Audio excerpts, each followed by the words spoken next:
ಎಲ್ಲರಿಗೂ ನಮಸ್ಕಾರ. ತ್ರಿಪುರಾಂತಕ ಶಿವಾಚಾರ್ಯರು, ತ್ರಿಪುರಾಂತಕ ಜಂಗಮ ಮಠ, ಗುರುಸ್ಥಳ ಧರ್ಮದ ನಿರಂಜನ ಶೂನ್ಯಪೀಠ ಮತ್ತು ಸನಾತನ ವೀರಶೈವ ಧರ್ಮದ ಸಂಶೋಧನಾ ಅಧ್ಯಯನ ಕೇಂದ್ರ, ಬೇಡ ಜಂಗಮ ಧರ್ಮಪೀಠ, ವೀರಶೈವ ಸಂಸ್ಕೃತಿ ಪ್ರಸಾರ ಕೇಂದ್ರ, ಈ ನಮ್ಮ ಧರ್ಮಪೀಠದಿಂದ ಇವತ್ತಿನ ಧರ್ಮ ಪ್ರವಚನವನ್ನು ಎಲ್ಲರೂ ಆಲಿಸೋಣ. ಒಳ್ಳೆಯ ವಿಷಯಗಳನ್ನು ತಿಳ್ಕೊಂಡು, ಸತ್ಯ ಇತಿಹಾಸವನ್ನು ತಿಳ್ಕೊಂಡು ಪ್ರಸನ್ನತೆಯಿಂದ ಆನಂದದಿಂದ ಜೀವನ ಮಾಡೋಣ, ಧನ್ಯರಾಗೋಣ ಅಂತೇಳಿ ಇವತ್ತಿನ ಪ್ರವಚನವನ್ನು ಪ್ರಾರಂಭ ಮಾಡೋಣ. ನಾನು ನಿರಂತರ ಸುಮಾರು 2 ತಿಂಗಳು ಆಗಿದೆ ಪ್ರವಚನವನ್ನು ಪ್ರಾರಂಭ ಮಾಡಿ. ಅದಕ್ಕೆ ಮುಂಚೆ ಬರೀ ನಾನು ಸಂಶೋಧನೆಯನ್ನೇ ಮಾಡ್ತಾ ಇದ್ದೆ. ಪ್ರವಚನ ರೂಪಕ್ಕೆ ಬಹಿರಂಗ ಸಮಾಜಕ್ಕೆ ನಾನು ಇಳಿದಿರಲಿಲ್ಲ. ಅದು ನನಗೆ ರೂಢಿನೂ ಇರಲಿಲ್ಲ ಮತ್ತು ಒಗ್ತಾ ಇರಲಿಲ್ಲ. ಇದನ್ನು ಯಾಕೆ ನಾವು ಇನ್ನೊಬ್ಬರಿಗೆ ಸಾರಕ್ಕೆ ಹೋಗಬೇಕು? ಇವತ್ತಿನ ಸಮಾಜ ಸುಳ್ಳು ಸಮಾಜ. ಇದು ಸುಳ್ಳಿಗೆ ಬೆಲೆ ಇಲ್ಲ, ಕೆಟ್ಟದಕ್ಕೆ ಬೆಲೆ ಇದೆ, ಒಳ್ಳೆಯದಕ್ಕೆ ಕಿಂಚಿತ್ತೂ ಬೆಲೆ ಇಲ್ಲ. ಇವ್ರಿಗೆ ಹೇಳಿ ಏನು ಮಾಡಬೇಕು, ಇದರಿಂದ ಏನು ಸುಖ ಇದೆ ಅಂತೇಳಿ ನಾನು ನಿರಂತರ ಬಾಲ್ಯದಿಂದಲೂ ನೋಡ್ಕೊಂಬಂದಿದ್ದೆ. ಆ ಇತಿಹಾಸವನ್ನು ನೋಡಿದಾಗಲೂ ಕೂಡ ಸಾಕಷ್ಟು ಕೆಟ್ಟವರು, ಬೆರಳೆಣಿಕೆವಷ್ಟು ಒಳ್ಳೆಯವರು ಇರತಕ್ಕಂಥದ್ದು ನಾನು ಸಂಪೂರ್ಣ ಅಧ್ಯಯನ ಮಾಡಿದ್ದೀನಿ. ರಾಮಾಯಣ ಮಹಾಭಾರತ ಕಾಲದಿಂದ ಹಿಡ್ಕೊಂಡು, ವೇದಗಳ ಕಾಲದಿಂದ ಹಿಡ್ಕೊಂಡು, ವೇದ ಪೂರ್ವ ಕಾಲದಿಂದ ಕೆಟ್ಟವರ ಸಂಖ್ಯೆ ಜಾಸ್ತಿ, ಒಳ್ಳೆಯವರ ಸಂಖ್ಯೆ ಕಮ್ಮಿ, ಹೀಗೆ ಬಂದಿದೆ ಪ್ರಪಂಚ. ಆದರೆ ಧರ್ಮಗುರುಗಳು ಏನು ಮಾಡ್ತಾಯಿದ್ರು, ಕೆಟ್ಟದ ಸಂಖ್ಯೆಯನ್ನು ಕಡಿಮೆ ಮಾಡೋಕ್ಕೋಸ್ಕರ, ಒಳ್ಳೆಯದನ್ನು ಜಾಸ್ತಿ ಮಾಡೋಕ್ಕೋಸ್ಕರ, ಸಮಾಜದಲ್ಲಿ ಧರ್ಮವನ್ನು ವೃದ್ಧಿ ಮಾಡೋಕ್ಕೋಸ್ಕರ, ಸಾತ್ವಿಕತೆಯನ್ನು ಹೆಚ್ಚು ಮಾಡಲಿಕ್ಕೋಸ್ಕರ ಸಾಕಷ್ಟು ಪ್ರಯತ್ನಗಳನ್ನು ಮಾಡ್ಕೊಂಡು ಬಂದಿದ್ದಾರೆ.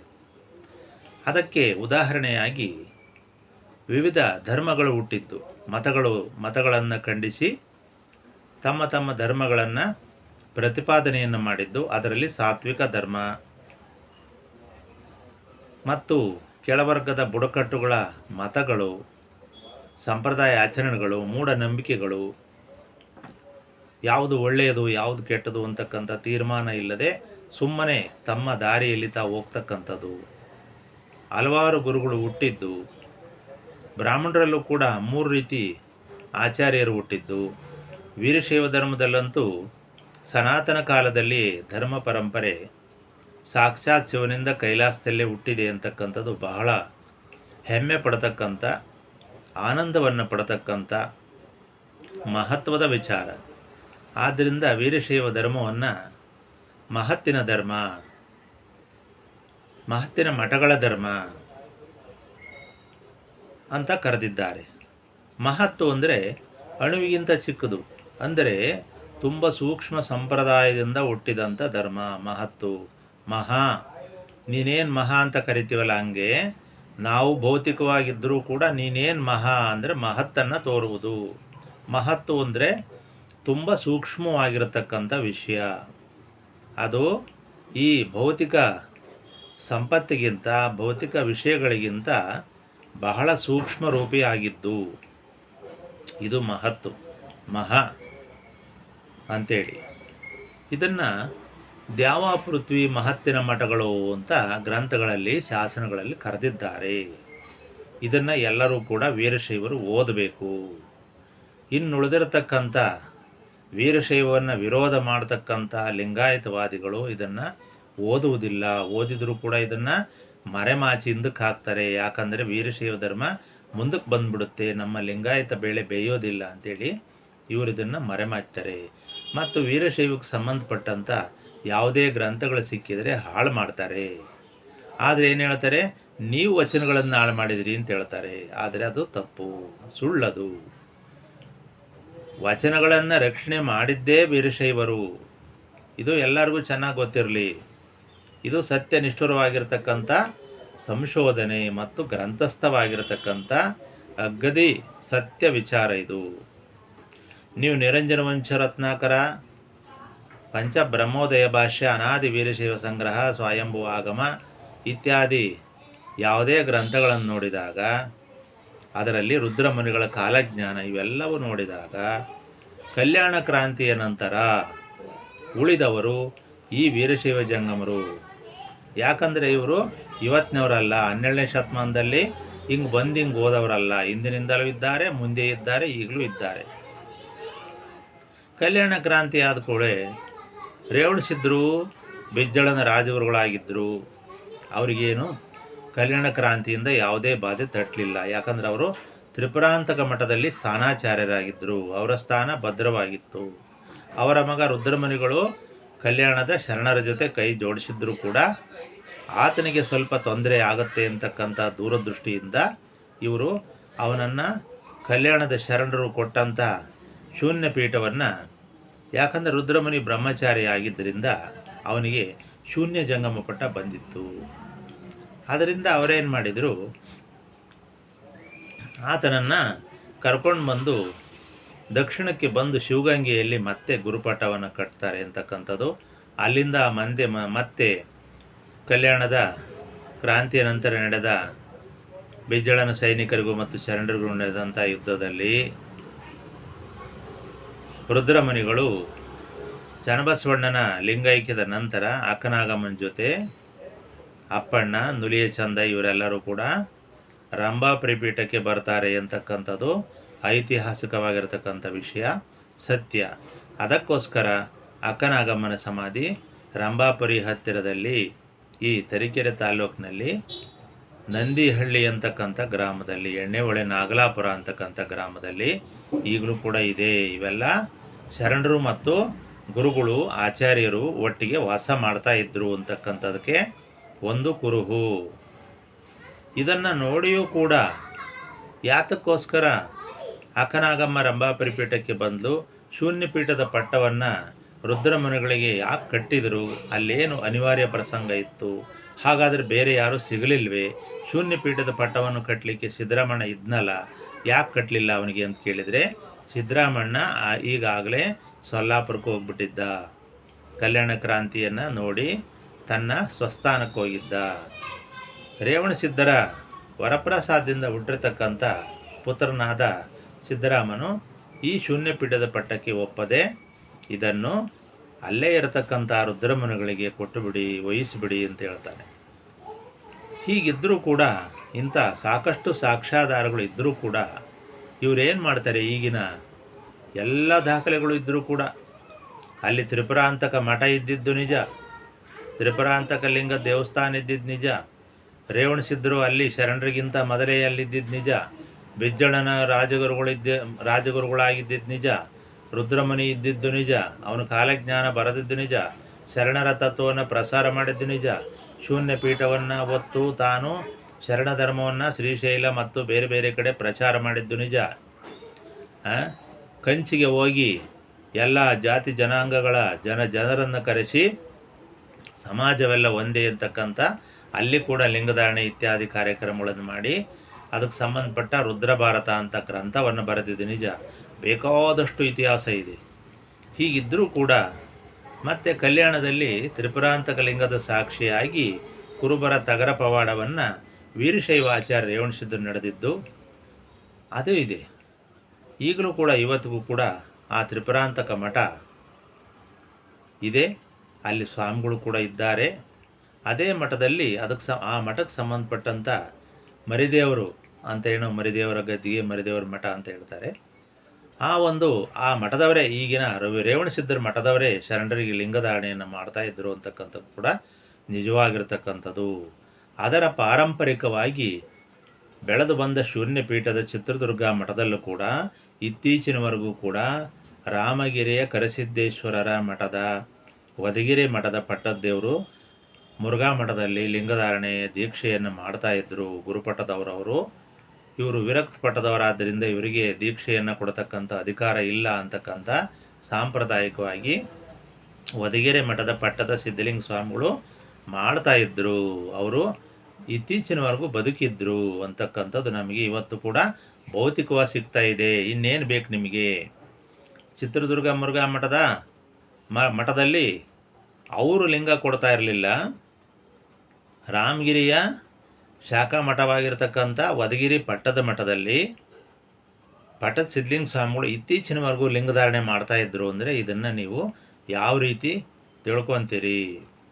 ಈ ಪಟ್ಟದ ಸಿದ್ಧಲಿಂಗ ಸ್ವಾಮಿಗಳ ಪುತ್ರನಾಗಿರ್ತಕ್ಕಂಥ ನಿಜಗುಣ ಸ್ವಾಮಿ ಅಂತಕ್ಕಂಥ ಡಾಕ್ಟ್ರೊಬ್ಬರು ಇತ್ತೀಚಿನವರೆಗೂ ರಾಮಗಿರಿಯಲ್ಲಿ ಒಂದು ಆಸ್ಪತ್ರೆಯನ್ನು, ಕ್ಲಿನಿಕ್ಕನ್ನು ಮಾಡಿಕೊಂಡು ಜನಾನುರಾಗಿ ವೈದ್ಯರಾಗಿ ಬಹಳ ವರ್ಷಗಳ ಕಾಲ ಸುದೀರ್ಘವಾಗಿ ಸೇವೆಯನ್ನು ಸಲ್ಲಿಸಿದ್ರು. ಮತ್ತು ಅವರೇ ಈ ರಾಮಗಿರಿ ಮಠವನ್ನು ಕೂಡ ಜೀರ್ಣೋದ್ಧಾರವನ್ನು ಮಾಡಿದರು. ಈಗಲೂ ಕೂಡ ಅವರ ವಂಶಸ್ಥರು ಅಲ್ಲಿದ್ದಾರೆ ಅಂತಕ್ಕಂಥದ್ದು. ಈ ವಿಷಯವನ್ನು ನಮಗೆ ನಮ್ಮ ಕುಲಸ್ಥರೇ ಆಗಿರ್ತಕ್ಕಂಥ ಅವರು ಈ ವಿಷಯವನ್ನು ನಮಗೆ ತಿಳಿಸಿದ್ದಾರೆ. ಇದನ್ನು ನಾನು ರಾಮಗಿರಿ ಇತಿಹಾಸದಲ್ಲಿ, ಕರಿಸಿದ್ದೇಶ್ವರರ ಇತಿಹಾಸದಲ್ಲಿ ದಾಖಲು ಮಾಡಿದ್ದೇನೆ. ಇಷ್ಟೆಲ್ಲ ಆದರೆ ನಾನು ಕೂಡ ಈ ತ್ರಿಪುರಾಂತಕ ಲಿಂಗವೇ ಸಾಕ್ಷಿಯಾಗಿ ಶರಣರಿಗೆ ಅಲ್ಲಿತ್ತು. ಅಲ್ಲೇನೇ ನಡೆದ್ರು, ಯಾವುದೇ ಸುಳ್ಳು ನಡೀಲಿ, ಸತ್ಯ ನಡೀಲಿ, ಈ ತ್ರಿಪುರಾಂತಕ ಲಿಂಗವೇ ಕಲ್ಯಾಣಕ್ಕೆ ಸಾಕ್ಷಿ. ಶರಣರಿಗೆ ಯಾವುದು ಸಾಕ್ಷಿ ಅಂದರೆ ಕಲ್ಯಾಣ ತ್ರಿಪುರಾಂತಕ ಲಿಂಗವೇ ಸಾಕ್ಷಿ. ಆದ್ದರಿಂದ ನಾನು ತ್ರಿಪುರಾಂತಕ ಶಿವಾಚಾರ್ಯರು ಅಂತಕ್ಕಂಥ ಅಭಿಧಾನವನ್ನು ಇಟ್ಟುಕೊಂಡಿದ್ದೇನೆ. ಇದರ ಪೂರ್ವದಲ್ಲಿ ನನಗೆ ತ್ರಿಪುರಾಂತಕೇಶ್ವರ ಅಂತಕ್ಕಂಥ ಹೆಸರನ್ನು ಹಾರನಹಳ್ಳಿಯ ಕೋಡಿ ಮಠದ ಶ್ರೀ ನೀಲಲೋಚನ ಮಹಾಸ್ವಾಮಿಗಳವರು, ಶ್ರೀಮನ್ನಿರಂಜನ ಪ್ರಣವ ಸ್ವರೂಪಿ ನೀಲಲೋಚನ ಮಹಾಸ್ವಾಮಿಗಳವರು ಹಾನಗಲ್ಲು ನಮ್ಮ ಶಿವಯೋಗ ಮಂದಿರದಲ್ಲಿ ಸಾಧನೆ ಮಾಡಿರ್ತಕ್ಕಂಥ ನೀಲಲೋಚನ ಮಹಾಸ್ವಾಮಿಗಳವರು ನಾನು ಬಾಲ್ಯದಲ್ಲಿ ಹಾರನಹಳ್ಳಿ ಕೋಡಿ ಮಠದಲ್ಲಿ ಇರುವಾಗ, ಅಂದರೆ ನಮ್ಮ ಮಾತೃತವರು, ತಾಯಿ ತವರು ಹಾರನಹಳ್ಳಿ ಕೋಡಿ ಮಠದ ವಂಶಸ್ಥರ ಜಂಗಮರೇ ಆಗಿದ್ದರಿಂದ, ನಾನು ಅಲ್ಲಿ ಬೆಳೆದಿದ್ದರಿಂದ ಅವರು ನನಗೆ ತ್ರಿಪುರಾಂತಕೇಶ್ವರ ಅಂತಕ್ಕಂಥ ಹೆಸರನ್ನಿಟ್ಟು, ನೀನು ಊರಿಗೆ ಹೋಗಬೇಡ, ಇಲ್ಲಿ ಯಾವುದಾದ್ರೂ ನಮ್ಮ ಮಠಕ್ಕೆ ಅಧಿಕಾರಿಯನ್ನಾಗಿ ಮಾಡ್ತೀವಿ ಅಂಥೇಳಿ ಅವರು ಪಾಪ ಬಹಳ ಭರವಸೆಯನ್ನು ಇಟ್ಟುಕೊಂಡಿದ್ದರು. ಆದರೆ ನಾನೇನು ಮಾಡಿದೆ, ರಜಾದಲ್ಲಿ ಊರಿಗೆ ಹೋಗಿದ್ದರಿಂದ ಆ ಒಂದು ಸುಯೋಗ ತಪ್ಪಿತು. ಅದಾದಮೇಲೆ ಮತ್ತೆ ಕೋಡಿಮಠದಲ್ಲಿ ಮತ್ತೇನೇನೋ ಘಟನೆಗಳೆಲ್ಲ ನಡೆದು ಏನೇನೋ ಆಗೋಯಿತು. ಹೀಗಾಗಿ ತ್ರಿಪುರಾಂತಕೇಶ್ವರ ಲಿಂಗದ ಹೆಸರನ್ನು ನನಗಿಟ್ಟಿದ್ದರಿಂದ ತ್ರಿಪುರಾಂತಕ ಶಿವಾಚಾರ್ಯ ಅಂತ ಇಟ್ಕೊಂಡಿದ್ದೇನೆ, ತ್ರಿಪುರಾಂತಕ ಜಂಗಮ ಮಠ ಅಂತ ಇಟ್ಟಿದ್ದೇನೆ, ಮತ್ತು ವೀರಶೈವ ಶೂನ್ಯಪೀಠ, ನಿರಂಜನ ಶೂನ್ಯಪೀಠ ಅಂತ ಇಟ್ಕೊಂಡಿದ್ದೇನೆ. ಆದ್ದರಿಂದ ಇಂಥ ವಿಷಯಗಳು ಕಲ್ಯಾಣಕ್ಕೆ ಸಾಕ್ಷಿ ಯಾವುದು ಅಂದರೆ ಅಲ್ಲಿ ತ್ರಿಪುರಾಂತಕ ಲಿಂಗ. ಕಲ್ಯಾಣದ ಹೆಸರು ತ್ರಿಪುರಾಂತಕನ ಕಲ್ಯಾಣ ಅಂತ ಇತ್ತೇ ವಿನಃ ಬಸವ ಕಲ್ಯಾಣ ಅಂತ ಇರಲಿಲ್ಲ. ಆದ್ದರಿಂದ ಎಲ್ಲವೂ ಕೂಡ ಕ್ರಮೇಣ ತಿರುಚಲ್ಪಡ್ತಾ ಇದ್ದಾವೆ. ಅದೇ ರೀತಿ ವೀರಶೈವ ಅಂತಕ್ಕಂಥ ಪದ ಕೂಡ ಲಿಂಗಾಯತವಾಯಿತು. ಇಂಥವು ಸಾಕಷ್ಟಿದ್ದಾವೆ. ಮತ್ತು ಈಗಿನ ಯಾವುದೇ ಒಂದು ಈ ಆಧುನಿಕ ಶರಣರನ್ನು ತಗೊಳ್ಳಿ, ಅವರು ಒಂದು ಕಿಂಚಿತ್ತೂ ಕೂಡ ಶರಣರ ವಚನವನ್ನು ಪಾಲಿಸ್ತಾ ಇಲ್ಲ. ಅಹಿಂಸೆ ಆಗಿರ್ಬೋದು, ಜಾತಿ ಪದ್ಧತಿ ಆಗಿರ್ಬೋದು, ಯಾವುದಾದ್ರೂ ಮಠಗಳಲ್ಲಿ ಇತರ ಜಾತಿಯವರನ್ನು ಪಟ್ಟ ಮಾಡ್ತಕ್ಕಂಥದ್ದಾಗಲಿ ಏನೂ ಕೂಡ ಮಾಡ್ತಾ ಇಲ್ಲ. ಮತ್ತು ಈ ಲಿಂಗಾಯತರಲ್ಲಿ ಇರತಕ್ಕಂಥ ಒಳಜಾತಿಗಳಲ್ಲಿ ಕನಿಷ್ಠ ಪಕ್ಷ ವಿವಾಹವನ್ನು ಕೂಡ ಮಾಡಲಿಕ್ಕೆ ಒಪ್ತಾ ಇಲ್ಲ. ಇವತ್ತಿಗೂ ಕೂಡ ತಮ್ಮ ತಮ್ಮ ಮೂಲ ಕುಲ ಕೊಲಗಳನ್ನೇ ಎಣಿಸ್ತಾ ಇದ್ದಾರೆ. ನಮ್ಮ ಈಗ ಸಾಧು ಲಿಂಗಾಯತರು ಸಾಧರೆ ಆಗಬೇಕು ಅಂತಾರೆ, ನೊಣಂಬರು ನೊಣಬರೇ ಆಗಬೇಕು ಅಂತಾರೆ. ಅದರಲ್ಲೂ ಕೂಡ 3 ದಿವಸ 4 ದಿವಸ ಅಂತಕ್ಕಂಥದ್ದಿದೆ. ಸಾಧು ಲಿಂಗಾಯತರಲ್ಲಂತೂ ಸಾಧರು ಬಿಟ್ಟು ಮತ್ತೆ ಹೊರಗಡೆ ಹೋಗುವುದೇ ಇಲ್ಲ. ಇನ್ನು ಕುಂಚಿಟಿಗರು ಅಂತಿದ್ದಾರೆ, ಕುಂಚಿಟಿಗ ಲಿಂಗವಂತರು. ಅವರು ಚಿತ್ರದುರ್ಗ ಮುರುಘಾ ಮಠದ ಕಡೆಯಿಂದ ಇತ್ತೀಚೆಗೆ ಅವರಿಗೆ ಲಿಂಗ ದೀಕ್ಷೆ ಆಯಿತು. ಅವರು ಕುರುಬರ ಒಂದು ವರ್ಗ. ಈಗ ಕುಂಚಿಟಿಗ ಗೌಡ್ರು ಅಂತ ಕೂಡ ಇದ್ದಾರೆ. ಹಾಗಾದರೆ ಇವರು ಗೌಡ್ರು ಕುರುಬರು ಅಂತಕ್ಕಂಥ ಪ್ರಶ್ನೆ ಬರುತ್ತೆ. ಇಲ್ಲಿ ಕುರುಬರು ಮತ್ತು ಗೌಡ್ರು ಇವೆಲ್ಲವೂ ಕೂಡ ಕುಂಚಿಟಿಗರು ಎಲ್ಲ ಒಂದೇ ವರ್ಗ. ಆದ್ದರಿಂದ ಇವತ್ತಿನ ಕೆಳವರ್ಗದ ದಲಿತರಿಂದ ಹಿಡ್ಕೊಂಡು ಮೇಲಿನವರೆಗೂ ಇದೇ ಕುಲಗಳೇ ಇದ್ದಾವೆ. ಎಲ್ಲವೂ ಕೂಡ ಒಂದು ಕಾಲದಲ್ಲಿ ಬುಡಕಟ್ಟು ಅಂತಿದ್ದಾವೆ. ಬೋವಿಗಳಲ್ಲಿ, ನಾಯಕರಲ್ಲಿ, ಗೊಲ್ಲರಲ್ಲಿ, ಕುರುಬರಲ್ಲಿ, ಸಾಧು ಲಿಂಗಾಯತರಲ್ಲಿ, ಇನ್ನೂ ಕೆಳವರ್ಗದಲ್ಲಿ ಎಲ್ಲರಲ್ಲೂ ಕೂಡ ಇದೇ ಕುಲಗಳಿದ್ದಾವೆ. ನೀವು ಕುಲಗಳ ಅಧ್ಯಯನವನ್ನು ಮಾಡಿ ನೋಡ್ರಿ. ಮೈಲ್ನಳ್ಳಿ ರೇವಣ್ಣ ಅಂತಕ್ಕಂಥವ್ರು ಬರೆದಿರತಕ್ಕಂಥ ಒಂದು ಮಾದಾರ ಮತ್ತು ಸಂಸ್ಕೃತಿ ಅಂತಕ್ಕಂಥ ಪುಸ್ತಕದಲ್ಲಿ ಅದು ಸಂಶೋಧನೆ, ಅದರಲ್ಲಿ ಇವತ್ತಿನ ಎಲ್ಲ ಕೆಳವರ್ಗಗಳ ವಿಚಾರಗಳು ಅಲ್ಲಿ ಬಂದಿದ್ದಾವೆ. ಈವನ್ ಮಾದರಲ್ಲೂ ಕೂಡ ಏನಿದೆ, ಸಾದ ಮಾದರು ಅಂತಕ್ಕಂಥ ವಿಷಯ ಬಂದಿದೆ. ಅಂದರೆ ಮಾದರಲ್ಲೂ ಕೂಡ ಸಾದರಿದ್ದಾರೆ ಅಂತಕ್ಕಂಥದ್ದು ನಮಗೆ ಗೊತ್ತಾಗಿದೆ, ಸಂಶೋಧನೆಗಳಿಂದ ಗೊತ್ತಾಗಿದೆ, ಸಂಶೋಧನೆಗಳ ಗ್ರಂಥಗಳಿಂದ ಗೊತ್ತಾಗಿದೆ. ಅದೇ ರೀತಿ ಚಿದಾನಂದ ಮೂರ್ತಿಯವರು ತಮ್ಮ ಒಂದು ಪುಸ್ತಕದಲ್ಲಿ, ಸಂಶೋಧನಾ ಪುಸ್ತಕದಲ್ಲಿ ಸಾಂಸ್ಕೃತಿಕ ಭಾಷಿಕ ಸಾಂಸ್ಕೃತಿಕ ಅಂತಕ್ಕಂಥ ಒಂದು ಗ್ರಂಥದಲ್ಲಿ ಮಾದಾರ ಕೇರಿಯಲ್ಲಿ ಮಾದರಿಗಿಂತ ಕೆಳವರ್ಗದವರು ಏನು ದಕ್ಕಲೆರು ಅಂತಿದ್ದಾರೆ, ಅವರು ಮಾದರ ಕೇರಿಯಲ್ಲಿ ಹೋಗುವಂತಿಲ್ಲ, ಪ್ರವೇಶ ಮಾಡುವಂತಿಲ್ಲ. ಅವರು ಮಾದರಿಗಿಂತ ಕೆಳವರ್ಗದವರು, ಅವರು ಭಿಕ್ಷುಕರು. ಏನಾದರೂ ಮಾದರ ಕೇರಿಯಲ್ಲಿ ಅವರು ಬರಬೇಕಾದ್ರೆ ಅವರ ಪರ್ಮಿಷನ್ ತಗೋಬೇಕು ಅಂತಕ್ಕಂಥದ್ದು ಇದೆ. ಆಮೇಲೆ ಸಾದ ಮಾದರು ಅಂತಿದ್ದಾರೆ ಅಂತಕ್ಕಂಥ ವಿಷಯವನ್ನು ಚಿದಾನಂದ ಮೂರ್ತಿಯವರೇ ಸಂಶೋಧನೆ ಮಾಡಿದ್ದಾರೆ. ಇಂಥ ಬೇಕಾದಷ್ಟು ಪ್ರಸಂಗ ಇದ್ದಾವೆ. ಮತ್ತು ಇವತ್ತು ಬಹಳ ದೊಡ್ಡದಾಗಿ ಹೇಳ್ಕೊತಾರೆ, ನಾವೇ ಕೆಳವರ್ಗ, ನಮಗಿಂತ ಕೆಳವರ್ಗ ಯಾರೂ ಇಲ್ಲ, ಆದ್ದರಿಂದ ನಮಗೆ ಎಲ್ಲ ಮೀಸಲಾತಿ ಕೊಡಿ, ಸವಲತ್ತು ಕೊಡಿ, ನೀವು ಯಾರು ಇದಕ್ಕೆ ಅಡ್ಡ ಬರಬೇಡಿ, ನೀವೆಲ್ಲ ಮುಂದುವರೆದು ಬಿಟ್ಟಿದ್ದೀರಿ ಅಂತ ಹೇಳ್ತಾರೆ.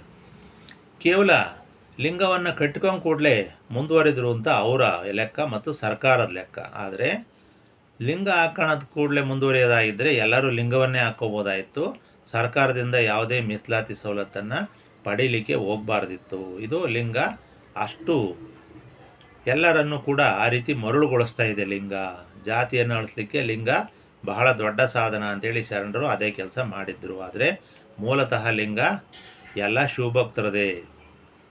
ಇಂಥ ವಿಶಾಲ ತತ್ವಗಳನ್ನು ಇಟ್ಟುಕೊಂಡು ನಾವು ಜೀವನವನ್ನು ಮಾಡಬೇಕೇ ವಿನಃ ಶರಣರೇನೋ ವಚನ ಹೇಳಿದರು ಅಂತ ಅದನ್ನು ಹೇಳಕ್ಕೆ ಹೋಗಬಾರ್ದು. ಅದರಲ್ಲಿ ಅರ್ಧಂಬರ್ಧ ನಿಮಗೆ ಸಿಗುತ್ತೆ, ಇನ್ನರ್ಧ ನಾಲೆಡ್ಜು ಸಿಗೋದಿಲ್ಲ. ಇತಿಹಾಸವೇ ಬೇರೆ. ಯಾವುದೋ ಕಾಲದಲ್ಲಿ ಒಂದು 10-15 ವರ್ಷ ನಡೆದಂಥ ಒಂದು ಸಾಮಾಜಿಕ ಚಳುವಳಿಗಳೇ ಬೇರೆ. ಸಾಮಾಜಿಕ ಚಳುವಳಿ ಯಾವತ್ತೂ ಕೂಡ ಧರ್ಮ ಆಗೋದಿಲ್ಲ. ಸನಾತನ ಧರ್ಮ ಪರಿಪೂರ್ಣವಾಗಿ ಯಾವ ಕಾಲಕ್ಕೂ ಇದ್ದೇ ಇದೆ. ಎಲ್ಲರೂ ಕೂಡ ಶರಣರ ಪರಿಪಾಲನೆಯನ್ನು ಮಾಡೋದಿಲ್ಲ, ಅದು ಸಾಧ್ಯವಿಲ್ಲ ಅಂತಕ್ಕಂಥದ್ದು ಒಂದು ವಿಷಯ. ಈಗ ನಾನು ಹೇಳ್ತಕ್ಕಂಥ ಈ ಲಿಂಗಾಯತರಲ್ಲಿ ಒಳ ಜಾತಿಗಳಲ್ಲಿ ಯಾರೂ ಕೂಡ ವಿವಾಹ ಮಾಡ್ಕೊತಾವಿಲ್ಲ. ಆದರೆ ಏನು ಹೇಳ್ತಾ ಇದ್ದಾರೆ, ನಾವು ಲಿಂಗಾಯತರು, ನಾವು ಬಸವಣ್ಣನ ಫಾಲೋ ಮಾಡ್ತಾ ಇದ್ವಿ ಅಂತ ಹೇಳ್ತಾರೆ. ಬಸವಣ್ಣನ ಫಾಲೋ ಮಾಡೋದಾದರೆ ಏನು ಮಾಡಬೇಕು, ಮೊದಲು ಒಳಜಾತಿ ಬಿಡಬೇಕು, ಜಾತಿ ಪದ್ಧತಿಯನ್ನೇ ಬಿಡಬೇಕು. ಒಂದನೇದಾಗಿ ಲಿಂಗವನ್ನು ಸರಿಯಾಗಿ ಕಟ್ಕೋಬೇಕು, ಕೊರಳಿಂದ ತೆಗೆದು ಗೂಟಕ್ಕೆ ನೇತಾಕಬಾರ್ದು, ಲಿಂಗ ಪೂಜೆ ಬಿಡಬಾರ್ದು.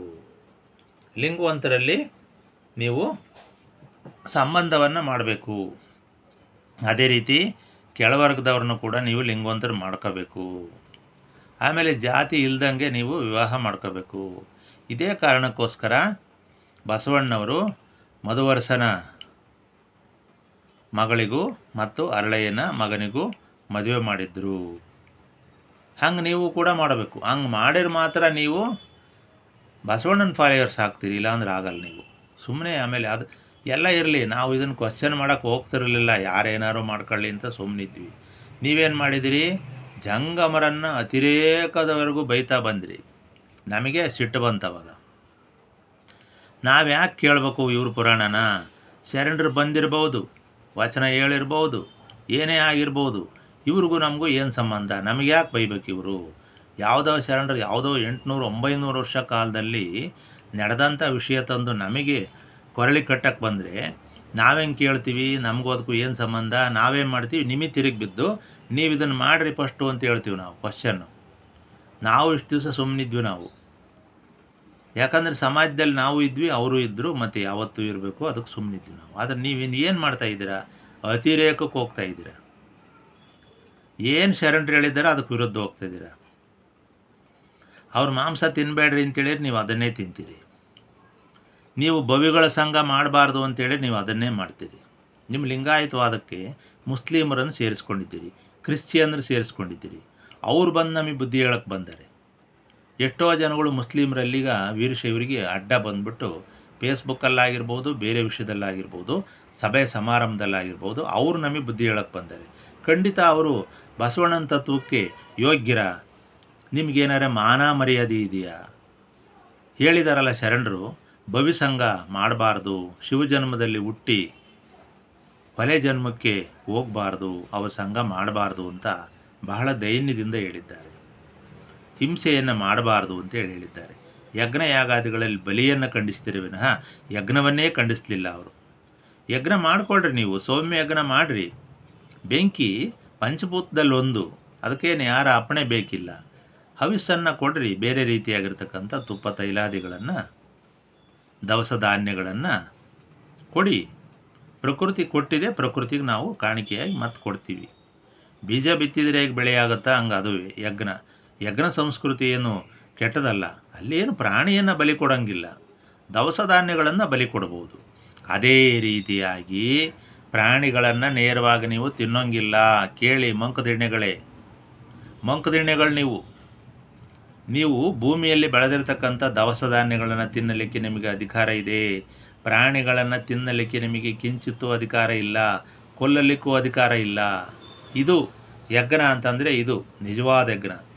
ಶರೀರದಲ್ಲಿ ದವಸ ಧಾನ್ಯಗಳನ್ನು ತಿಂದು ಜೀರ್ಣ ಮಾಡಿಕೊಂಡು ಆ ಶಿವಯಜ್ಞವನ್ನು ಮಾಡ್ತೀವಲ್ಲ, ಶಿವಧ್ಯಾನದಲ್ಲಿ ಶಿವ ಹೇಳಿದ್ದಾನೆ, ಅಹಿಂಸೆ ಹೇಳಿದ್ದಾನೆ, ತಪಸ್ಸನ್ನು ಹೇಳಿದ್ದಾನೆ, ದಯ ದಾಕ್ಷಿಣ್ಯ ಹೇಳಿದ್ದಾನೆ,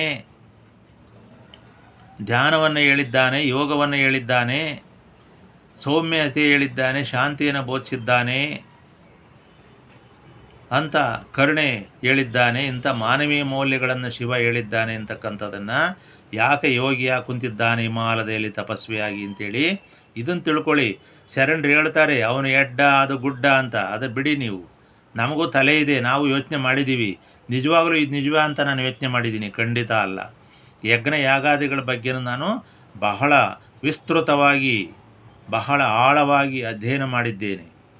ಯಜ್ಞ ಕೂಡ ಒಂದು ಉತ್ತಮವಾಗಿರ್ತಕ್ಕಂಥ ಪರಂಪರೆ. ಅಲ್ಲೇನೆಂದರೆ ನೀವು ಬಲಿ ಕೊಡ್ಕೊಡೋದು. ಅದೇ ರೀತಿ ನೀವು ಯಾವುದೇ ದೇವರುಗಳಿಗೆ, ಅಮ್ಮಗಳಿಗೆ, ಶಕ್ತಿ ದೇವತೆಗಳಿಗೆ ಯಾವುದೇ ಪ್ರಾಣಿಯನ್ನು ಬಲಿ ಕೊಡ್ಕೊಡೋದು. ಅದು ಅದೇನು ಕೇಳಲ್ಲ. ತಿಂತಕ್ಕಂಥವ್ರು ನೀವೇ. ಹೆಂಗೆ ಲಿಂಗಕ್ಕೆ ತೋರಿಸಿದ ನುಂಗುವಾತನೆ ಕೇಳು, ಲಿಂಗ ಉಂಬುದೇ ಇದನ್ನರಿತು ಕಪಿಯೇ, ನೀ ಜಂಗಮಗೆ ನೀಡು ಸರ್ವಜ್ಞ ಅಂತ ಹೇಗೆ ಸರ್ವಜ್ಞ ಹೇಳಿದ್ದಾನ ಹಂಗೆ ಲಿಂಗ ಉಣ್ಣೋದಿಲ್ಲ. ನಿಜವಾದ ಲಿಂಗ ಯಾವುದು? ಮನುಷ್ಯ ಅಥವಾ ಇತರೆ ಪ್ರಾಣಿಗಳು. ಆ ಪ್ರಾಣಿಗಳಿಗೆ ನೈವೇದ್ಯವನ್ನು ಮಾಡಿರಿ ಅಂತ ಹೇಳಿದ್ದಾರೆ. ಆದರೆ ಯಜ್ಞ ಅಂದರೆ ಏನು ಅಂದರೆ ಶಿವಯಜ್ಞ, ಶಿವ ಧ್ಯಾನವೇ ಯಜ್ಞ.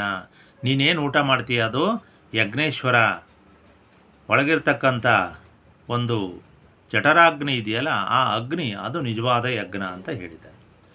ನೀವು ಪ್ರಕೃತಿ ಕೊಡೋದಾದರೆ ದವಸ ಧಾನ್ಯ, ತುಪ್ಪ ತೈಲಾದಿಗಳನ್ನು ಕೊಡಿ. ಅದು ವಾತಾವರಣದಲ್ಲಿ ಸೇರಿಕೊಂಡು ನಿಮಗೆ ಮಂಗಳವನ್ನು ಉಂಟು ಮಾಡುತ್ತೆ, ಪಾಸಿಟಿವ್ ಎನರ್ಜಿಯನ್ನು ಉತ್ಪತ್ತಿ ಮಾಡುತ್ತೆ, ರೋಗಾಣುಗಳನ್ನು ಕೊಲ್ಲುತ್ತೆ, ಉತ್ತಮ ವಾತಾವರಣ ಉಂಟಾಗುತ್ತೆ.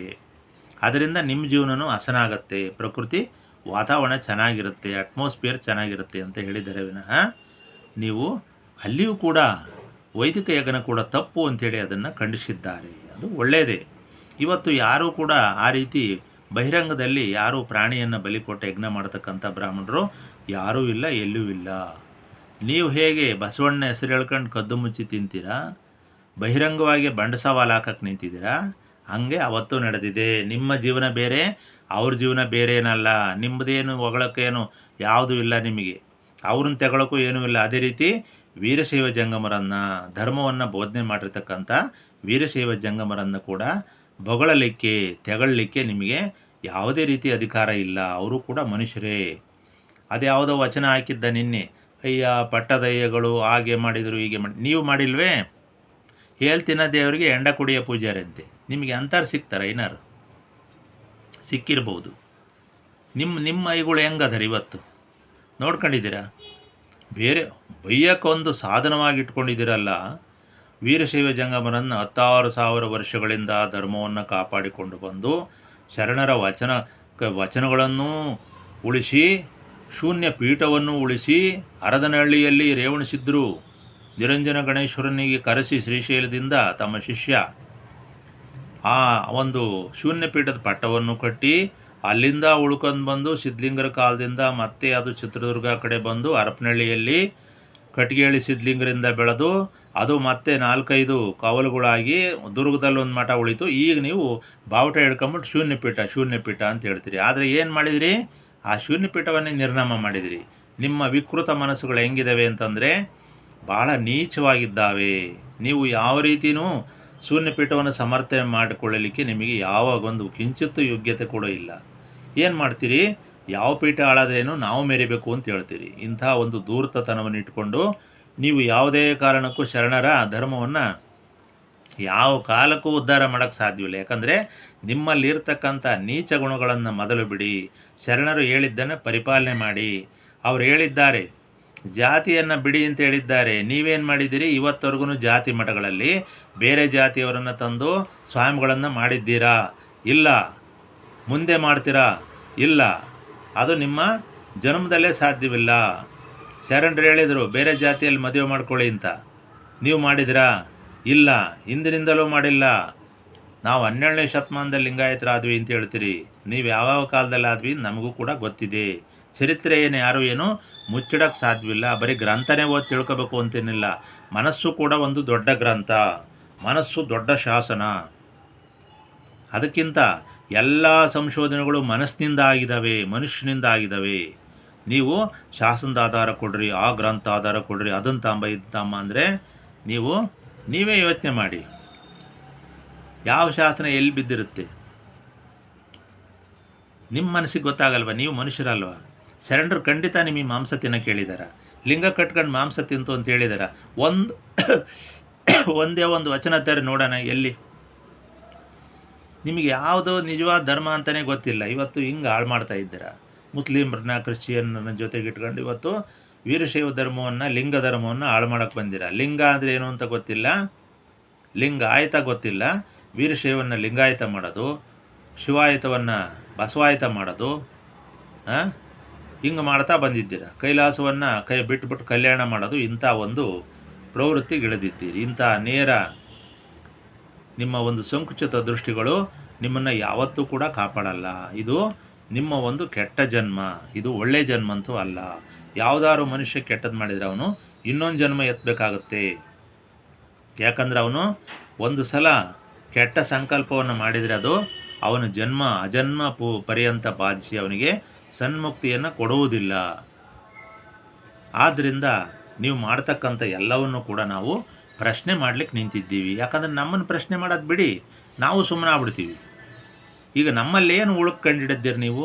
ಯಾವುದೋ ಕಾಲದಲ್ಲಿ ಯಾರೋ 2 ವಚನ ಬರೆದ್ರು ಅಂಥೇಳಿ ಅದನ್ನು ನಮ್ಮ ಮೇಲೆ ಆರೋಪ ಮಾಡಿ ಏನು ಪುಂಖಾನುಪುಂಖವಾಗಿ ಪ್ರತಿ ದಿವಸ ವಚನಗಳನ್ನು ಹಾಳು ಮಾಡಿಬಿಟ್ರು, ಬಸವಣ್ಣನನ್ನು ಕೊಂದುಬಿಟ್ರು.